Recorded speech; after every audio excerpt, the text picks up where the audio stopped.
जिसका नाम acute pyelonephritis है, जो क्या करता है, जिसमें न्यूट्रोफिल्स इन्फिल्ट्रेशन हो जाती है। The nephritis in which neutrophils infiltrate, जिसमें न्यूट्रोफिल्स की इन्फिल्ट्रेशन हो जाए रीनल इंटरस्टिशियम में। रीनल इंटरस्टिशियम में न्यूट्रोफिल्स की इन्फिल्ट्रेशन हो जाए तो उस कंडीशन का नाम एक्यूट पायलोनेफ्राइटिस है। इसे मोस्टली इफेक्ट क्या करते हैं? इसे मोस्टली कॉर्टेक्स से इफेक्ट करते हैं। और हमें ये भी पता है कि कॉर्टेक्स में क्या मौजूद है। कॉर्टेक्स में ग्लोमेरुलाई मौजूद है और ग्लोमेरुलाई के साथ साथ डिफरेंट वेसल्स मौजूद हैं, उनको ये इफेक्ट करता है। तो एक्यूट पायलोनेफ्राइटिस में न्यूट्रोफिल्स की इन्फिल्ट्रेशन हो जाती है। पायलोनेफ्राइटिस की कंडीशन है जिसमें कॉर्टेक्स के अंदर ग्लोमेरुलाई और वेसल्स इफेक्टेड होते हैं। मोस्टली क्या होता है, मोस्टली ये किन पीपल में होते हैं? जो मेल होते हैं, मेल ज़्यादा इफेक्टेड होते हैं up to 40 year of age. 40 year of age तक मेल ज़्यादा इफेक्टेड होते हैं। और मोस्टली जो प्रेग्नेंट वुमेन है, और प्रेग्नेंट वुमेन में भी ये कॉम्प्लिकेशंस, एक्यूट पायलोनेफ्राइटिस की कॉम्प्लिकेशन ज़्यादा आती है। तो इसके ऑनसेट की अगर बात की जाए, एक्यूट पायलोनेफ्राइटिस में फीचर्स में अगर देखें तो इसका ऑनसेट सडन होता है। तो फीचर्स की अगर बात करें, फीचर्स में आपको पता चलेगा कि इसमें वही कहानी पायलोनेफ्राइटिस में, जिस तरह फीवर आता है, फीवर इसमें अपीयर होता है। फीवर के साथ साथ फ्लैंक में पेन होता है, फ्लैंक पेन होता है। और फ्लैंक पेन को क्या कहते हैं? कॉस्टोवर्टिब्रल pen.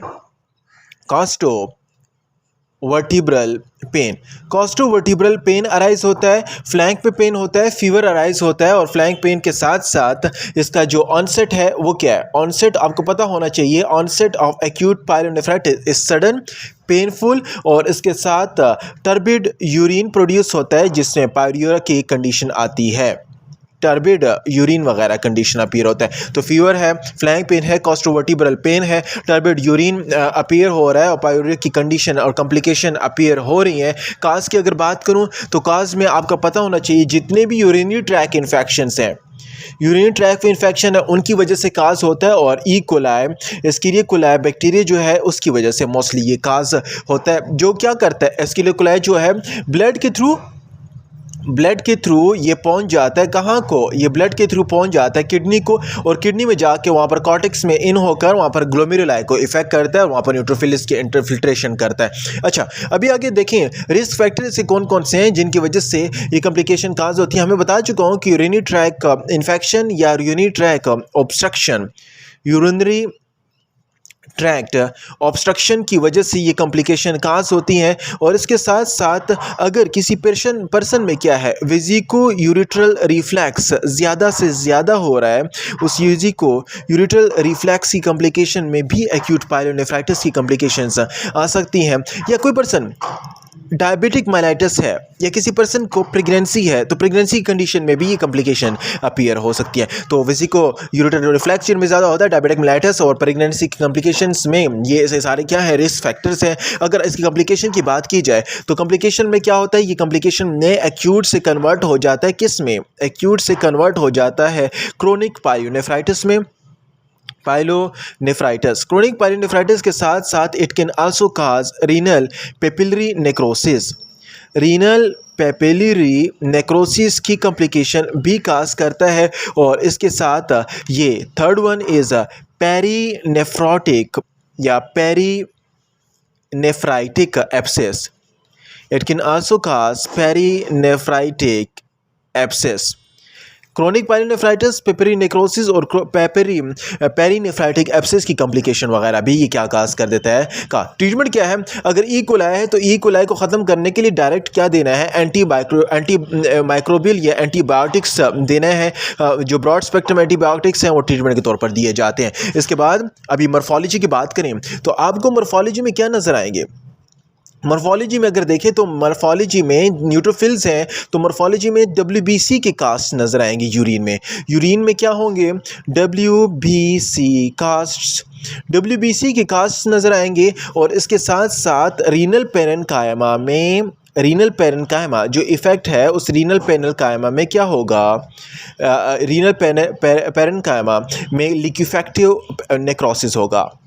Liquefactive necrosis renal parenchyma में क्या होगा, रीनल पैरेन्काइमा में रिफ्रैक्टिव नेफ्रोसिस होगा और पायोनेफ्रोसिस वही बता चुका हूँ कि यूरिन जो होगा टर्बिड होगा और उसमें पस वगैरह अपीयर होंगे। तो एक्यूट पायलोनेफ्राइटिस एक ऐसी कंडीशन है जो क्या करता है, जिसमें न्यूट्रोफिल्स इन्फिल्ट्रेशन होते हैं, पैरेन्काइमा इफेक्ट होते हैं और मोस्टली क्या करते हैं, ग्लोमेरुलाई कॉर्टेक्स को इफेक्ट करता है और वेसल्स को इफेक्ट करता है। उसके साथ मोस्टली मेल में होता है एट 40 ईयर्स, प्रेग्नेंट वुमेन में होता है और उसका ऑनसेट सडन है। फीचर में क्या है, फीवर फ्लैंक पेन होगा, कॉस्टोवर्टिबल पेन होगा और टर्बिड यूरिन होगा और पायोरी की कंडीशन अपीयर होंगी। कॉम्प्लिकेशन की बात करें तो क्रोनिक पायलोनेफ्राइटिस की कॉम्प्लिकेशन आ सकती है, पेपरी नेक्रोसिस की कॉम्प्लिकेशन और पेरीनेफ्राटिक एब्सिस की कॉम्प्लिकेशन भी अपीयर हो सकती है। रिस्क फैक्टर में urinary track infection, urinary track obstructions, vesico urethral reflex, diabetic mellitus और प्रेगनेंसी की कंडीशन या एब्सिस है उसकी कॉम्प्लिकेशन में भी ये कंडीशन आ सकती है। इसके साथ अगर कॉज की बात करूं, कॉज में यूटीआई है, इकोलाई है और ट्रीटमेंट में डायरेक्ट आपने क्या करना है, एंटीबायोटिक दे देना है। ये है एक्यूट पायलोनेफ्राइटिस। अगले जो है वो है क्रोनिक पायलोनेफ्राइटिस। क्रोनिक पायलोनेफ्राइटिस की बात की जाए, क्रोनिक जो है हमें पता है कि प्रोग्रेसिव स्टेज में होता है। फॉर द लॉन्ग टाइम अगर एक्यूट की कंडीशन आ जाए तो progressive slowly and slowly nephron loss होता है, तो उससे वो slowly and slowly nephron loss से क्रोनिक पायलोनेफ्राइटिस की कंडीशन आती है and it result into and stage renal disease. और ये and stage renal disease cause करता है। पैथोजेनेसिस हमें पता है कि वही कहानी है कि रीनल फंक्शन लॉस होता है। मैकेनिज्म की अगर बात करें तो इसमें क्या होता है, ग्लोमेरुलर इफेक्ट होते हैं और इसमें ट्यूब्यूलर की जो एब्जॉर्प्शन होती है वो क्या हो जाती है, glomerular tubular absorption will get decreases. Tubule से जो रीएब्जॉर्प्शन है वो क्या हो जाती है, डिक्रीज हो जाती है। किसकी, सोडियम की, फॉस्फेट की और कैल्शियम की। सोडियम, फॉस्फेट और कैल्शियम की रीअब्जॉर्प्शन डिक्रीज हो जाती है और इसके साथ साथ ट्यूब्यूल की जो सिक्रीशन है और वो सिक्रीशन इंक्रीज हो जाती है for potassium and proton ion. तो उस प्रोटॉन और पोटाशियम आयन से एब्जॉर्प्शन डिक्रीज हो रही है, पोटाशियम सिक्रीशन डिक्रीज हो रही है। तो इससे क्या काज हो रही है, इससे डिफरेंट एबनॉर्मेलिटीज़ काज करती हैं, जिसमें सबसे पहला क्या आता है, सबसे पहले आपको पता होना चाहिए इसकी एबनॉर्मेलिटीज़ जो फर्स्ट एबनॉर्मेलिटीज़ आती है वो क्या है, प्रोटीनूरिया, प्रोटीन लॉस होगा क्योंकि नेफ्रॉन लॉस हो रहा है, नेफ्रॉन की मेम्ब्रेन लॉस होगी, बेसमेंट मेम्ब्रेन लॉस होगी, प्रोटीनूरिया की कंडीशन आएगी। एजोटेमिया की कंडीशन आएगी, एजोटेमिया से जितने भी नाइट्रोजनस कंपाउंड हैं वो भी यूरिन में पास होंगे। एजोटेमिया के साथ साथ हमारे पास रीअब्जॉर्प्शन का फंक्शन भी लॉस हुआ है, तो इससे हाइपरटेंशन की कंडीशन भी अपीयर होगी। और इसके बाद जो आगे हम आगे जो काज करता है फीचर्स नंबर 4 में क्या होता है कि यहाँ पर किडनी में थायराइडाइजेशन हो जाएगी।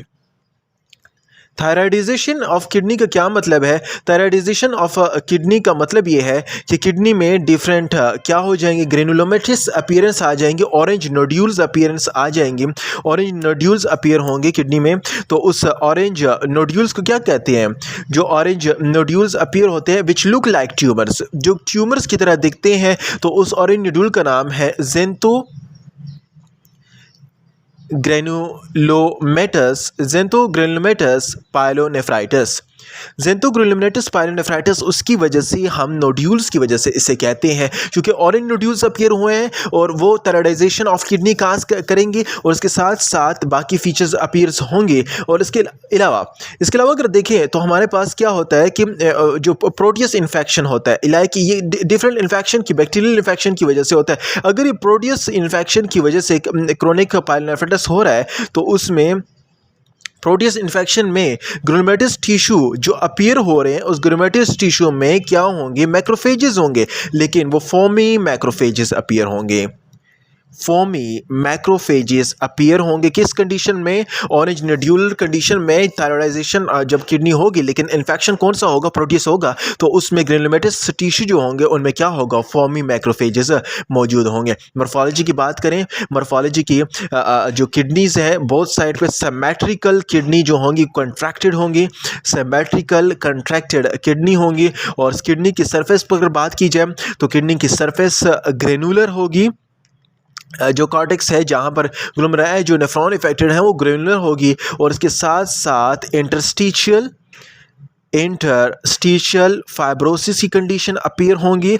और the last one is A and stage renal disease cause कर देगा। तो ये पायलोनेफ्राइटिस है जिसमें प्रोग्रेसिव लॉस होता है और नेफ्रॉन लॉस होता है, जिसमें एंड स्टेज रीनल डिजीज आ जाती है। और पैथोजेनेसिस में क्या होता है कि नेफ्रॉन लॉस हुए हैं, नेफ्रॉन लॉस के साथ साथ जो मेंटेनेंस फंक्शन है, तो ये मेंटेनेंस फंक्शन अडॉप्ट करेगा, अडॉप्टिव फंक्शन बॉडी में आएगा। तो अडॉप्टिव फंक्शन कैसे होगा? जो एब्जॉर्प्शन है वो सोडियम, पोटेशियम और कैल्शियम कम होगी और सिक्रीशन ज़्यादा होगी, और एज अ रिजल्ट फीचर्स में प्रोटीनूरिया, एजोथेमिया, हाइपरटेंशन और इसके साथ थायराइडाइजेशन ऑफ किडनी होगी। थायराइडाइजेशन ऑफ किडनी का मतलब ये है कि किडनी में नोड्यूल्स अपीयर होंगे, और वो नोड्यूल्स का नाम है ज़ेंथोग्रानुलोमेटस पाइलोनेफ्राइटिस। अगर वो नोड्यूल्स, ग्रेनुलोमेटस के नोड्यूल्स जो हैं प्रोटियस इन्फेक्शन की वजह से हो रहे हैं, तो उसमें फॉर्मी माइक्रोफेजेस अपीयर उसमें आएंगे। मॉर्फोलॉजी में सिमेट्रिकल कंट्रैक्टेड किडनी होंगी, और जो सरफेस पे है वो ग्रेनुलर अपीयरेंस आएंगे, और इसके साथ इंटरस्टिशियल फाइब्रोसिस और and stage renal disease. This is all about acute pyelonephritis. किसे कहते हैं? एक्यूट पाइलोनेफ्राइटिस के फीचर्स क्या है, रिस्क फैक्टर क्या है, कॉम्प्लिकेशंस क्या है, ट्रीटमेंट क्या है,